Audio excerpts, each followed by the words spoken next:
What if the most stable, predictable, and orderly mind in the history of science was the one who found the key to unlocking the most chaotic, unpredictable, and mystical secret of the universe? This is the paradox of Max Planck, a man who, in his reluctant quest for order, accidentally stumbled upon the blueprint of the cosmic architect. His discovery was so profound, so reality-shattering, that it would take him the rest of his life to grapple with its implications. Implications that suggest the very fabric of reality is woven from the one thing science has tried its hardest to ignore: mind. To understand the earthquake Planck triggered, you have to picture the world he was born into. The physics of the late 19th century wasn't a field of mystery. It was a finished cathedral, a grand clockwork universe, perfectly designed by Isaac Newton and polished by minds like Laplace, where every cause had a precise and predictable effect. It was a universe of solid objects, of billiard balls clicking against each other in a deterministic dance. The prevailing belief was that we had essentially solved it all. The laws were known, the machine was understood. All that was left was to tidy up the calculations to a few more decimal places. This was Planck's world. He was a man of tradition, a deeply conservative Prussian who believed in absolute, unbreakable laws. He was not a revolutionary looking to tear down the cathedral. He was a craftsman hoping to add a final, perfect touch.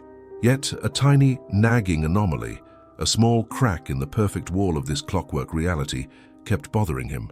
It was a technical problem, something that sounds impossibly boring: black-body radiation. In simple terms, scientists couldn't explain why hot objects glow the way they do. Their perfect equations predicted that any hot object should radiate an infinite amount of energy, instantly vaporizing the entire universe. This was, to put it mildly, a problem. They called it the ultraviolet catastrophe. For years, Planck wrestled with this cosmic absurdity, and in a moment he would later describe as an act of desperation. He tried something unthinkable. He proposed that energy wasn't a smooth, continuous flow like a river. He suggested it came in tiny, discrete packets, like individual drops of water. He called these packets quanta. It was a mathematical trick, a fudge factor he hoped to disprove later. But it worked. The equations balanced. The catastrophe was averted. But in solving one problem, he had created a monster. He had just killed the smooth, predictable universe of classical physics. The reluctant revolutionary had just launched the quantum age, a world governed not by certainty, but by probability, paradox, and profound weirdness. This discovery haunted him. He had broken the world he so deeply believed in, and for decades, he and the generations that followed, including Einstein, Bohr, and Heisenberg, explored the bizarre new rules of this quantum realm. It was this long soul-searching journey that led Planck late in his life to a conclusion so radical it makes most modern materialists deeply uncomfortable. He stated it plainly, without apology: "I regard consciousness as fundamental. I regard matter as derivative from consciousness." Think about that for a moment. This wasn't a guru, a mystic, or a philosopher. This was the father of quantum physics. And he was saying that the chair you are sitting on, the screen you are looking at, the very atoms that make up your body, are not the base of reality. They are secondary. They are byproducts, emanations, from a primary universal field of consciousness. This statement is not a historical footnote. It is a map. It is the key that unlocks the door to the architect's workshop. To understand how a man of pure cold logic could arrive at such a mind-bending conclusion, we must follow him down the rabbit hole he unwillingly opened. We must investigate the scene of the crime, where classical physics died, a place where the foundational rule of reality was exposed. We must look at the evidence presented by the most famous and most unsettling experiment in all of science. Imagine a simple setup: a screen, a barrier with two vertical slits in it, and a cannon that fires single electrons, the fundamental building blocks of matter, one at a time. If electrons are tiny little billiard balls, as Newton believed, you'd expect to see two simple lines on the screen behind the barrier, corresponding to the two slits. It's simple, logical, and orderly. But that is not what happens. When the scientists fire the electrons without watching them, what appears on the screen is not two lines, but a complex interference pattern, a series of many lines, brighter in the center and fading outwards. This pattern is the signature of a wave. A single electron, somehow, is going through both slits at the same time, interfering with itself, and landing on the screen not as a particle, but as a wave of pure potentiality. It's as if a ghost of possibility, not a solid thing, is what's traveling through the apparatus. This is where the mystery deepens into something that borders on the sacred. The scientists, baffled, decided to place a detector next to the slits to see, once and for all, which path the electron really takes. And here the universe whispers its greatest secret. The very moment a conscious observer measures the electron's path, the entire game changes. The wave collapses. The interference pattern vanishes, and what appears on the screen are two simple, predictable lines. The electron stops being a wave of potential and chooses to become a single, localized particle in a single place. Let the weight of this sink in. The act of observation, the act of a conscious mind asking, "Where are you?" is what appears to turn a wave of infinite possibilities into a single, concrete event. The electron doesn't have a definite state until it is observed. Reality, at its most fundamental level, seems to wait for a conscious observer to show up before it decides to become real. This isn't a theory. It is a repeatedly demonstrated experimental fact, and it is the first and most powerful clue on the trail that led Max Planck to his incredible conclusion.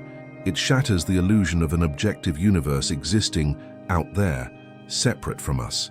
It suggests we are not passive spectators watching a pre-existing movie. We are active participants, co-creating the reality we are observing with every single measurement, with every single glance. If these ideas resonate with you, and you wish to continue this journey into the heart of mystery, consider subscribing so we can hunt for these answers together.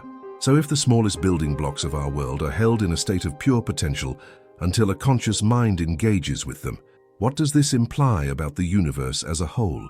If matter is merely a ripple on a deeper ocean of potential, what is the nature of that ocean? Planck's statement was not a leap of faith. It was the only logical deduction left standing after the evidence came in. It suggests that the universe is not a great machine, but a great thought. And this leads us to the most profound question of all. If the cosmos is a thought, then who or what is the thinker? The question left hanging in the air by the quantum experiment is almost too vast to hold. If the universe is a thought, who is the thinker? This isn't a new question. While the physicists of the 20th century stumbled upon it through their equations and experiments, they were not the first to arrive at this astonishing conclusion. They had, in fact, arrived late to the party. For thousands of years in hidden traditions and schools of wisdom, sages and mystics were already studying the blueprints of this mental cosmos. They didn't have particle accelerators, but they had a different kind of laboratory, the laboratory of consciousness itself. These ancient traditions were not religions in the modern sense. They were sciences of the soul, systems of cosmic psychology. They left behind maps, guidebooks to navigating a reality they knew was fundamentally a product of mind. What Max Planck discovered through desperate calculation, they had discovered through deep contemplation. And if we dare to read their maps, we find a stunning convergence of wisdom that provides a powerful framework for understanding the universe Planck unveiled. We are now entering the architect's library. Let's examine the first and most foundational blueprint. It comes from the shadowed world of ancient Egypt and Greece, from a tradition known as Hermetism. Its central axiom, its master key, is laid down in a text called the Kybalion, which echoes teachings from the much older Corpus Hermeticum. The first of its 7 principles is the most reality-bending of all. The all is mind, the universe is mental. This is not a metaphor. It is not saying the universe is like a mind. It is stating that the very substance, the fabric, the underlying stuff of existence, is mind itself. The Hermeticists would argue that we are currently living inside a vast, intricate, and perfectly consistent mental creation. The most powerful analogy we have for this is a dream. When you are dreaming, everything you experience, the world, the people, the laws of physics that operate within that dream, is made of one substance, your own consciousness. There is no separation. The creator of the dream and the dream itself are an unbroken whole. Now apply this to our reality. The Hermetic principle suggests that the entire cosmos is a cosmic dream, a mentation held in the mind of what they call the All. The planets, the stars, the laws of gravity, the dance of quantum particles, all of it is a stable, coherent thought form. Planck's discovery that matter is derivative from consciousness is a perfect reflection of this principle. Matter isn't the floor of reality, it's a pattern within the mind, a persistent thought that the all is thinking. This is why our own consciousness can affect reality at the quantum level. We are not outside observers looking in. We are a part of the dream, a focal point of the very consciousness that is dreaming it. We are a thought thinking itself inside a greater thought. So how do we apply this ancient blueprint? What is the actionable knowledge here? It lies in shifting our perspective from being a character in the dream to becoming a lucid dreamer. The practice is simple, but profound. For the next 24 hours, try to hold a subtle question in the back of your mind as you go about your day. What if this is a mental construction? When you experience a moment of frustration, of beauty, of conflict, or of peace, gently introduce this thought. The goal is not to deny the reality or the importance of your experiences. The goal is to change your relationship to them. A character in a dream is tossed about by the plot. A lucid dreamer, aware that the world is a projection of mind, can begin to interact with the dream with a newfound sense of agency, curiosity, and freedom. You stop being a victim of circumstance and start becoming a co-creator of your experience. That is the first law of the cosmic architect. The second blueprint comes from the Neo-Platonists, the intellectual heirs to Plato, with the philosopher Plotinus as their chief cartographer.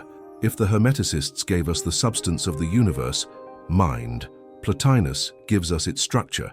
He asked, if everything is mind, why does reality appear so layered? Why is there a difference between a rock, a plant, a person, and the silent mystery of the cosmos? His answer is the principle of emanation. Plotinus envisioned reality not as a single flat dream, but as a cascading waterfall of consciousness, flowing from a singular, ineffable source he called the One. The One is pure, undifferentiated consciousness, beyond all description, the silent origin of everything. From this source, reality emanates outwards in layers, like ripples from a stone dropped in a cosmic pond. Each ripple is a step further from the source, and thus a step more dense, more complex, and more forgetful of its origin. First comes the divine intellect, the nous, which contains the perfect archetypes of everything that will ever exist, the blueprint of the architect itself. Then comes the world soul, the psyche, which takes these blueprints and breathes life into them, creating the dynamic, living universe. Finally, at the furthest and dimmest edge of the emanation, the light of consciousness congeals into what we perceive as matter. From this perspective, a rock is not unconscious. It is simply the light of the One at its most diffuse and dormant state. A plant possesses a more awakened soul, an animal a more complex one still, and a human being possesses the unique potential to consciously remember its journey and turn its attention back inward, tracing the river of emanation all the way back to its source. Planck's observation that matter is secondary to consciousness fits perfectly within this model. Matter is the last and most distant effect of a long chain of conscious causation that begins in a singularity of pure mind. The practical application of this blueprint is a powerful technique for re-enchanting the world. It's a practice you could call tracing the source. When you encounter something in your life, an object, a piece of music, an idea, even a person, don't let your perception stop at its surface. Use your inner attention as a tool to trace its origin backward. If you are moved by a beautiful song, trace it from the sound waves to the instrument, from the instrument to the musician, from the musician to the creative impulse that inspired them, from that impulse to the universal archetype of harmony itself, and from that archetype back towards the silent, singular source from which all harmony flows. This practice dissolves the illusion of a mundane world. It turns every object and every experience into a doorway, a luminous breadcrumb trail leading you back to the heart of the cosmic intelligence that thought it into existence. Our third blueprint shifts from the mystical schools of Egypt and Greece to the pragmatic thinkers of the Roman Empire, the Stoics. While often remembered for their ethics of resilience, their physics was just as profound. At the core of their cosmos was the concept of the Logos. The Logos is the divine reason, the universal intelligence, the operating system of the cosmos. For the Stoics, like the Hermeticists, the universe was a single, living entity, and the Logos was its mind and soul. The great Stoic emperor Marcus Aurelius wrote in his Meditations, "All things are interwoven with one another. A sacred bond unites them. There is scarcely one thing that is isolated from another. Everything is coordinated. Everything works together in giving form to the one universe. This coordination, this intricate logic, is the work of the Logos, The fact that the universe is intelligible, that we can even have a science like physics, was, for the Stoics, proof that it was created by and permeated with intelligence. The laws of nature are not cold, blind rules. They are the grammar of a cosmic thought, the rational syntax of a universal mind. When Max Planck saw that the universe operated on precise mathematical constants, he was, in a very real sense, seeing the face of the Stoic Logos. The universe is not a random collection of events, it is a cosmos, an ordered and coherent whole, because it is the product of a rational principle. Our own capacity for reason, the Stoics argued, is a spark of that universal fire, a fragment of the Logos within us. This gives us a profound duty to live in accordance with nature, which means living in accordance with reason, thereby aligning our personal consciousness with the cosmic consciousness. Herein lies the actionable wisdom. The Stoics' greatest practice was the art of acquiescence, which has been famously summarized by the phrase amor fati, the love of one's fate. This isn't passive resignation. It is an active, conscious alignment with the flow of the Logos. The practice is this: when faced with any situation, especially one you did not choose and cannot change, instead of resisting it, you are to meet it with the thought, this is a part of the grand rational order of the cosmos. It is necessary. It belongs. You then ask, what is the most rational and virtuous way I can act within this necessary reality? This practice trains the mind to stop fighting against the logic of the universe and instead become a harmonious participant within it. It is the art of transforming from a cog fighting the machine into a cooperator with the divine architect. Finally, we arrive in the 20th century, where our ancient blueprints find an unexpected and powerful ally in the work of a physicist who was a colleague and critic of the early quantum pioneers, David Bohm. Bohm was deeply dissatisfied with the weirdness and fragmentation of quantum mechanics. He felt it pointed to a deeper reality that was being missed. His life's work produced a breathtaking vision of the cosmos that you could call our fourth blueprint, the law of the unbroken whole, expressed through his theory of the implicate and explicate orders. Bohm proposed that the universe we see, the world of separate objects, time and space, which he called the explicate order, is a projection, a kind of hologram. The source of this projection is a deeper, unmanifested level of reality he called the implicate order. In the implicate order, everything is enfolded into everything else. There is no separation, there is no distance, there is only a single, unbroken and flowing wholeness, which he termed the hollow movement. To understand this, use his favorite analogy, a hologram. If you take a holographic plate and break it into 100 pieces, each tiny piece still contains the entire image. The whole is enfolded in every part. Bohm argued that the universe operates on the same principle. Every single particle, every cell, every consciousness in the cosmos contains the enfolded information of the entire universe within it. What we see as separation is an illusion created by the process of unfolding. This is the ultimate scientific expression of the ancient mystical teaching of unity. Planck's consciousness being fundamental is the starting point. Bohm gives us the mechanism. Consciousness isn't just fundamental, it's non-local, it's holographic. The mind that architects the universe is fully present in every single one of its creations. The actionable practice here is a meditation on interconnectedness, a way to perceive the implicate order directly. You can call it sensing the hollow movement. Find a quiet space and observe two separate objects in your field of vision, a cup and a book perhaps. Your mind, trained in the explicate order, sees them as distinct, separated by empty space. Now consciously shift your focus. Instead of seeing the objects, try to sense the underlying field from which they both arise.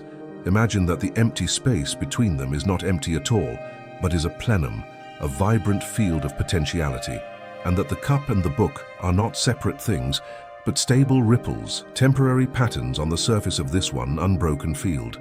Feel the truth that you, the observer, are also a pattern within this same field. This exercise retrains the brain to move beyond the illusion of separation and to begin intuitively feeling the interconnected wholeness of the cosmic mind. 4 blueprints, 4 traditions separated by thousands of years and radically different cultures. One from the mystics of Egypt, one from the philosophers of Athens, one from the emperors of Rome, and one from the physicists of the modern age. And yet, they all point to the exact same earth-shattering conclusion that Max Planck stumbled upon in his act of desperation. The universe is not a collection of dead matter. It is a single, living, intelligent, and interconnected mental creation. It is a thought, a dream, a rational order, a hologram. These maps don't just describe the territory. They give us the tools to navigate it. They show us how to live in a universe where consciousness is king. But if these are the blueprints of the cosmic architect, a new, more personal and far more urgent question arises. What is our role in this grand design? Are we merely the inhabitants of the cathedral, or are we, in some way, we are only beginning to understand the builders? We have followed the breadcrumbs left by Max Planck, from the quantum realm's strange behavior to the ancient libraries of Hermetic and Stoic wisdom. We have seen how the universe, from its smallest particles to its grandest structures, appears to be a mental creation, an intricate thought unfolding in a cosmic mind. The blueprints from the past and the data from the present all point to this single radical conclusion. But this conclusion, as vast as it is not the end of the hunt. It is the beginning of the final, most vertigo-inducing question. If the universe is a grand design, what is our role within it? Are we merely admiring the architecture, or are we somehow the architects themselves? The answer to that question may lie with one of the most brilliant and unconventional minds in the history of physics, a man who was a colleague of both Einstein and Niels Bohr, John Archibald Wheeler. Wheeler was a giant of 20th century science. He gave the black hole its name and was a pioneer of nuclear physics. But late in his life, he became obsessed with the deepest implications of the quantum observer effect. He wasn't content to simply accept that observation affects reality. He wanted to know why. And his conclusion is perhaps the most mind-blowing idea in all of science. He called it the participatory anthropic principle. Wheeler took the mystery of the observer effect to its ultimate logical extreme. He devised a thought experiment known as the delayed choice experiment. In essence, it is a variation of the double-slit experiment, but with a cosmic twist. Imagine, he said, light from a distant quasar billions of light years away traveling towards Earth. So on its journey, it passes a massive galaxy that acts as a gravitational lens, splitting the light into two distinct paths, one going around the left side of the galaxy, one around the right. For billions of years, this light travels as a wave of pure potential, traversing both paths simultaneously. Now here on Earth, in the present moment, an astronomer has a choice. They can set up a telescope to detect which path the photon came from. If they do that, they are making a which path measurement. And just like in the lab, this act of observation will force the photon to have chosen a single path billions of years ago. Or they can set up a different instrument, one that recombines the two paths and looks for an interference pattern. If they do that, they will find that the photon behaved like a wave, having traveled both paths simultaneously across its cosmic journey. Pause here and feel the impossible weight of this idea. Wheeler's experiment shows that the choice we make now, in the present, seems to determine the history of a particle that began its journey billions of years before we even existed. The past, according to Wheeler, is not a fixed, concrete thing. It is as open and undecided as the future, a quantum haze of possibilities, until it is observed by a conscious participant in the present. This led Wheeler to his ultimate, universe-defining statement: it from bit. This is the idea that the fundamental stuff of the universe is not matter or energy. It is information, the bit. And this information, this raw data of reality, only becomes a tangible it, a physical universe, when it is observed. He proposed that the universe itself is a grand, self-regulating feedback loop. It begins in a haze of quantum uncertainty, but it evolves over billions of years to produce life, and eventually, consciousness. And this consciousness, these participants, then look back out at the cosmos, and through the act of observation, they retroactively collapse the wave function of the universe's entire history, bringing the very reality that created them into concrete existence. In Wheeler's cosmos, we are not living in the universe. We are the means by which the universe becomes real. It is a cosmos that requires observers to exist. We are the universe's way of knowing itself. Think of the cosmos as a single giant eye that only opens when we, its tiny living lenses, look through it. The cosmic architect, it seems, designed a cathedral that would remain a mere blueprint, a ghost of potential, until the day its inhabitants arrived, and by seeing it turned the stone from dream into reality.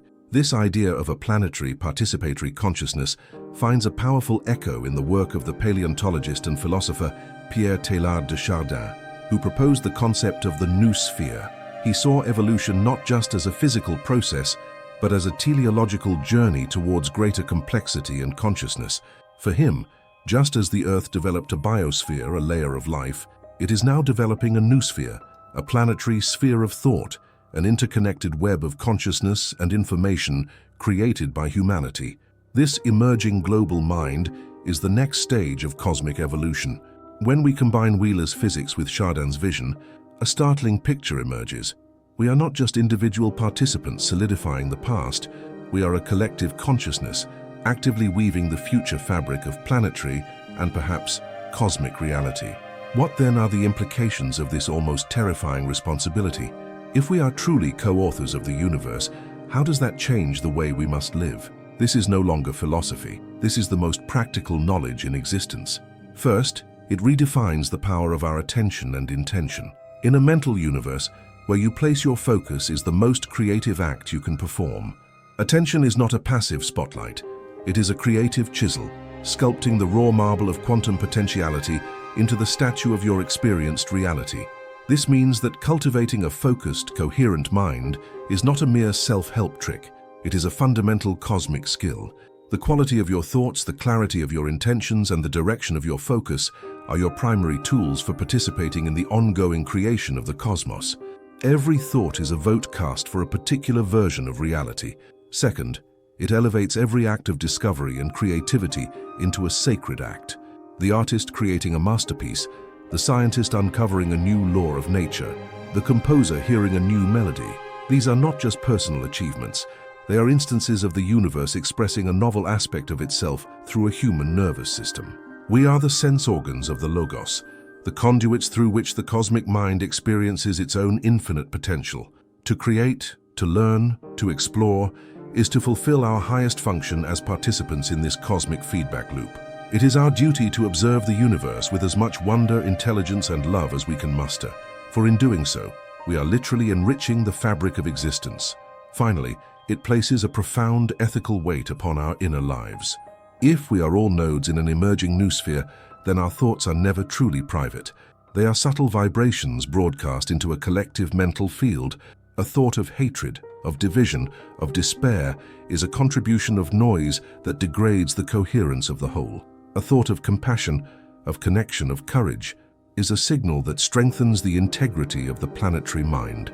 To know thyself, as the ancient sages advised, is no longer just a path to personal enlightenment.